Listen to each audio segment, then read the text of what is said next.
Hello and welcome to Oakville Matters. Today, we're going to have a special guest. We're going to be talking to Stacey Laforme, who is the chief of he's the elected chief of the Mississaugas of the Credit. And the Mississaugas of the Credit are very special people to Oakville because Oakville was founded in cooperation with them, and it's their traditional territory that we occupy. And today, Chief Laforme, or Gimaa Laforme, as I think it's said in his language, is traveling his 4 million acre traditional territory, and he's on his way somewhere, and we're going to join him live in the car. Chief Laforme, Gimaa Laforme, welcome to Oakville Matters. Oh, it's a pleasure to be here, Mayor. Thanks for inviting me. Gimaa Laforme, I think everybody would like to know a little bit more about you. Why don't you tell a little bit about your life story? How did you become chief or Gimaa? And was it hard? And, we have some young people who watch us and they're always interested in how adults wound up doing what they're doing. How do you tell people your story? I'm not sure I'm the best role model, Mayor. I am. In my professional life, I love strategic planning. I love to make sure I've got everything accounted for, looking at the big picture and then breaking it up and seeing what steps have to be taken to get to its conclusion. So that's sort of my planning brain. When it comes to my personal life, I've never made a plan. Obviously I make a plan, I'm going to get up sometimes, but with regards to where I'm going in my life or what direction my life's taking, I really just sort of walk one foot in front of the other. I've started my first real job at grade 12, cutting weeds and ditches and a make work program. I'm sorry, my driver thinks he has to hit every bump on this road. Then I got a little older. I dug, we repaired wells by hand. So we dug the well tiles out and put some stuff around them. And so I tell people I was a well digger. Then, I got into iron work. I was an iron worker for 10 or so years. If I'm really honest, I wasn't the best at it. I enjoyed it for what it was, a very physical and demanding job. So that part was good, but it wasn't something I could see myself doing for forever. So I became involved in it in providing programs and services to youth in schools. So we'd go in, we'd deliver curriculum, we'd try to empower the youth, and from there I did some consulting, did a little administrative work whenever I was needed. Never found what I was looking for. But while I was working for social services, I had a lot of leeway, and they allowed me to start a weight room in our community. And this was 30 something years ago. And they allowed me to do it. You can't get away with it now. But back then, I just brought in weights from my home. I got an old universal machine. And that's how we started our gymnasium, which I'm proud to say is still going strong today. And, they've invested a lot of money in it, and a lot of people attend and work out on a regular basis in the gym that I was fortunate enough to start many, many years ago with just weights from my own house. Of course, they'd never let you do that today with liability and everything else. Uh-huh. They also allowed me to start an after-school program. When I worked with the breakfast program, so a lot of stuff for community and services. Of course, my mother passed away when I was about 29, and it rekindled the urge to write poetry again. So I started writing poetry, and as you know, that's a major part of my life now and what I do. But it was also a time I decided I was going to run for council. And so,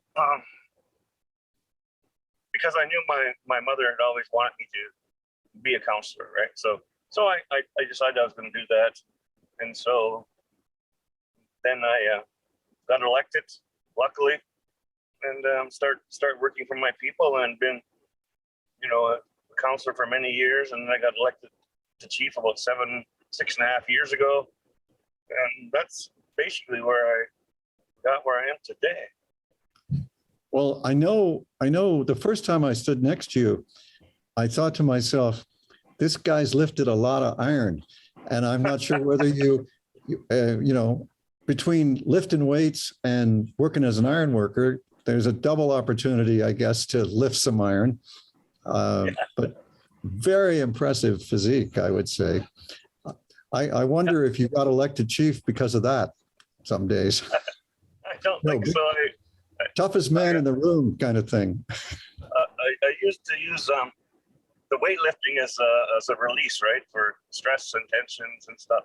So there was a time in my life, Mayor, when I decided, well, you can't tell I'm a physical specimen now, but there was a time in my life, Mayor, when I got up every morning and did 1,000 push-ups before I started my day.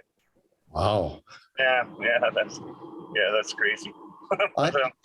I will confess here and now, there has never been a moment in life for me when I did 1,000 push-ups, morning, noon, and night.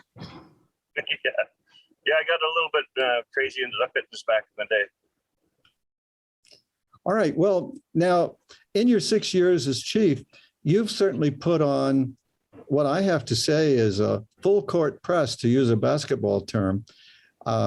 You're everywhere, promoting indigenous presence, indigenous rights, indigenous history and culture, and your poetry. I will acknowledge your fame as a poet as well. What are your goals as chief? And do you have to get elected over and over again, or are you elected until you decide you don't want to do it? So unfortunately, and we're trying to correct that now. We're under the Indian Act election system, and hopefully we're done with that system after this term's up, because we're planning to do a custom election code that we'll have in place from now on. But for now, every 2 years I have to get reelected again. It's challenging. It's challenging for new people when they come to the table, right? Because 2 years they got to learn everything, prove their worth, and then get reelected again, all in the span of 2 years. That's challenging for our young people coming to the table.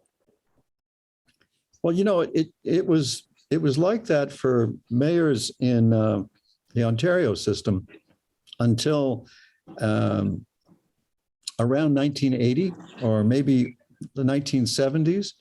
And the province back then heard the cry of all the mayors of the day that 2 years was too often, and they shifted to 3, and then they shifted to 4 a few years later, well, maybe 20 years later.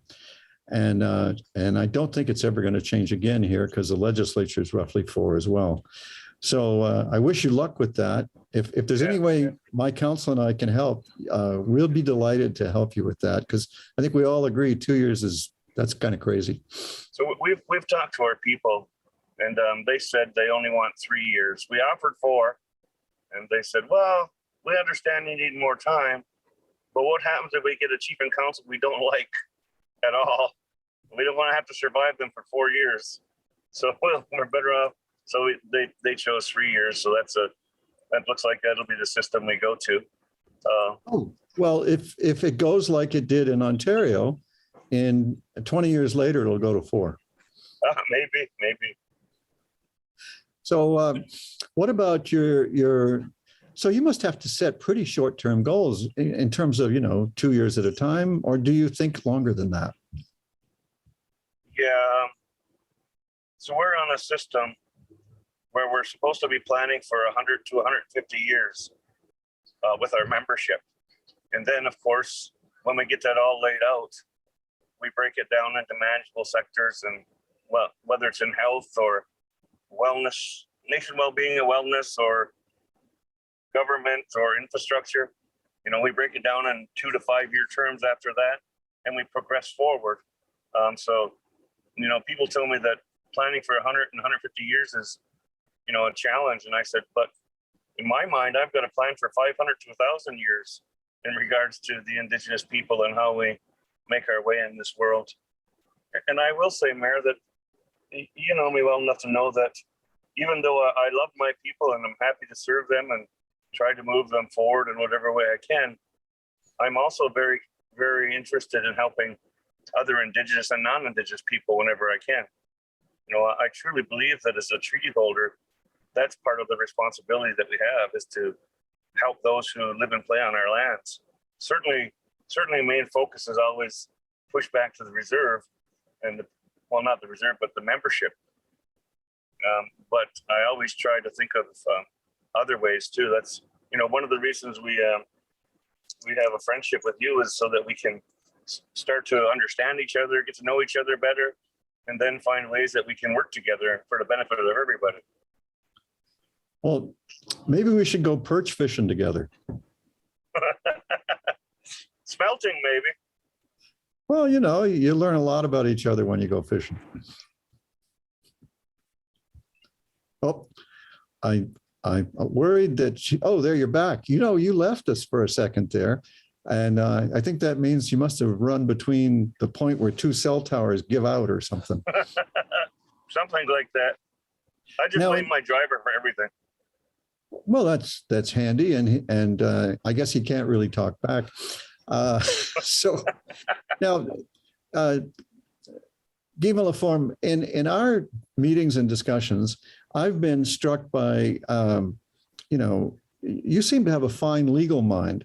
Did in that life story you told, did you happen to slip in some law school or something like that? What's behind that aspect of your character?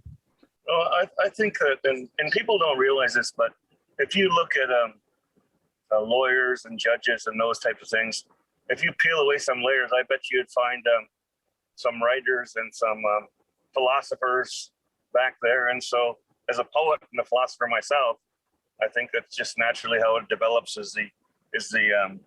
Someone once paid me a huge compliment and said that I think with both sides of my brain, the artistic and the the logical side at the same time.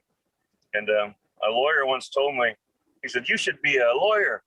And I said, "You know, in your mind, that was probably a compliment." Okay, then. Well, let's move right along from there. Okay. Would you like to describe how you feel about the initiative that has just been launched with Halton Region, which Oakville is the biggest part of, actually.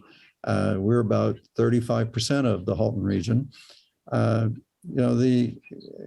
It'd be terrific for our viewers to hear your take on the new alliance and initiative with Halton.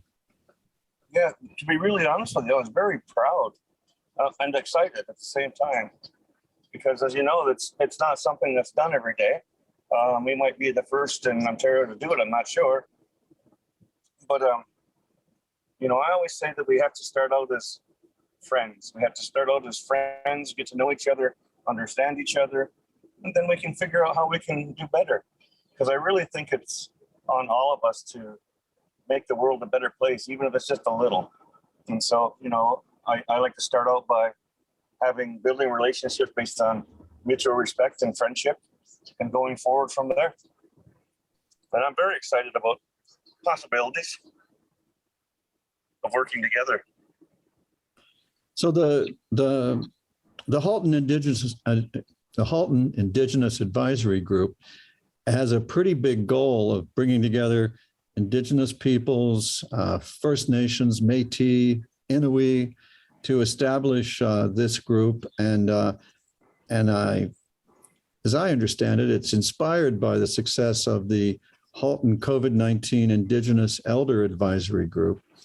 And we've recently been hearing from other Indigenous groups besides the Mississaugas of the Credit, who, as far as I can tell, admire the relationship that Oakville and the Mississaugas have. We fly your flag on a dedicated flagpole in front of Town Hall, just like we do for Oakville, Ontario, and Canada, as a way of trying to remind people of our origins. And so it was interesting to me to see the broadening out beyond just the Mississaugas in the Halton Initiative. And I was wondering if you wanted to share a few thoughts on that. Yeah, see, it goes back to treaty responsibility. As a treaty holder on this land, we have so many obligations to others, and the territory we occupy is so broad, we can't meet those obligations without the help and allyship of others. And so that's really why we're trying to, make friends and move forward, just to simply meet obligations and try and improve way of life for people. The problem that exists in my mind, Mayor, is the fact that First Nations have been under the thumb of Canadian governments for so long, and they've learned to fight and scramble for all they can get, that they have a hard time accepting that somebody else actually wants to do something to make things better for everybody. It's almost like, even for ourselves, it's almost like us being trained to, attack and take what we can get. And that's a mentality that I don't believe in and never have and never will. And so my goal is always to make life better. And having a role with organizations like yours or Halton allows us to do things for the other Indigenous people and the non-Indigenous. So that's really my goal. I mean, certainly I have naysayers who think I'm after all your money, Mayor, but I'm not. Everybody's after Oakville's money. Don't feel shy. The long line. Yeah. So I was very, very honored to be allowed to participate with you in the ceremony we engaged in with the Wampum Belt. And for our viewers, could you explain the Wampum Belt symbolism and meaning? Well, the Wampum Belt that you presented to us was a friendship belt, right? A belt that denoted the friendship between us. And I will say that I've had one other belt from the Caledon area who provided us with a friendship belt. And when they did the ceremony, Mayor, they did it through Canadian construction. So they played the anthem, they had the flag, a young lady came out and sang a Canadian song, and they presented us with the belt. All very nice and very, very, very beautiful ceremony, and we accepted it. When you presented, Mayor, you presented through Indigenous ceremony.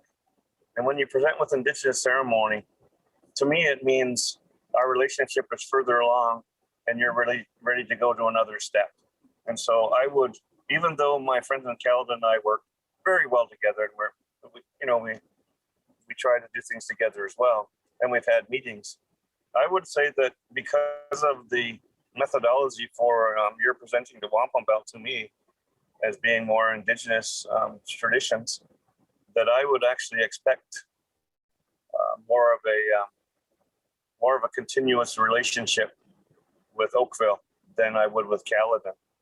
I mean, Caledon probably can, will live up to a strong relationship too, but I would just expect that given the way in which we accepted and presented the Wampum Belt.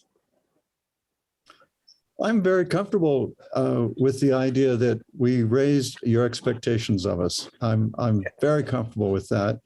Oakville is a community that likes to rise to a challenge, and we are, council and I are committed to working with you and your council. In fact, it has run through my mind from time to time that it might be fun for our councils to meet each other some way, with due regard for the strange rules that the province has about what's a meeting and what's not a meeting.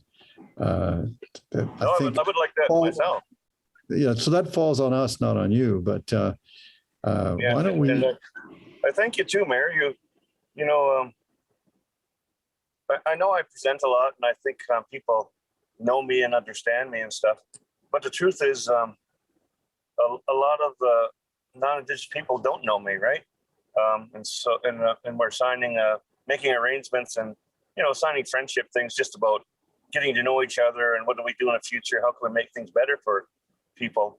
I think it would be really, really good for me to actually reach out to Halton and region and do the same thing we're doing today. Just letting the people know who we are and what we're about.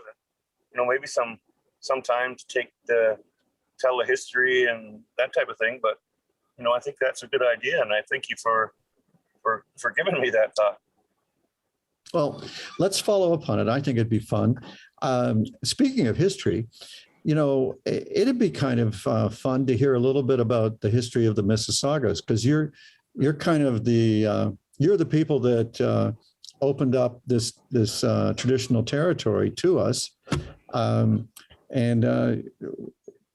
and I'm sure your sense of history of Indigenous people goes back, you know, to before you occupied this territory. Can you talk about the history of the Indigenous peoples on this territory? Well, the Mississaugas have been, you know, in and out of this land for, well, we say forever, and been on this land forever. And I should say that there's more than the Mississaugas as a credit. I don't know if you're aware. There's also Mississauga of Scugog, Mississauga Hiawatha, Mississauga Alderville, Mississauga of Curve Lake, and Mississauga up by Blind River. So there's 6 communities that actually make up the Mississauga Nation, and we're about 10,000 strong. We used to be much bigger, but you know, because we have an accounting in the books about, you know, people coming up by boat and seeing 20,000 Mississauga people along the river and that type of thing. But of course, we've all been decimated by diseases and things of that nature back in the day. And you know, and quite frankly, the methodology for determining who is and who is not a Mississauga member under the Indian Act has sort of been left up to the government, and that diminishes our numbers over time. And I still say that's a form of genocide, and that we have to take control of that membership and who is and is not a citizen of our people. So that's one of the biggest challenges that I see right now. I mean, I don't think we have time to go into the history. I only got 5 minutes. I just seen it on the bottom of the screen. Well, you know, I was pleased to hear you mention the Mississaugas of Hiawatha. I actually have met them, visited them. It is a fairly small place. Oakville has a long, kind of old relationship with them, where we help them with fire equipment. They have quite a good fire department. They are extraordinarily good when you consider how small the town, let me call it the town, is, or the village. And they're on a beautiful lake. It is an amazing place. So yeah, I know the chief there, Mayor. Her name is Chief Lori Carr. Yeah. It's got a long history there.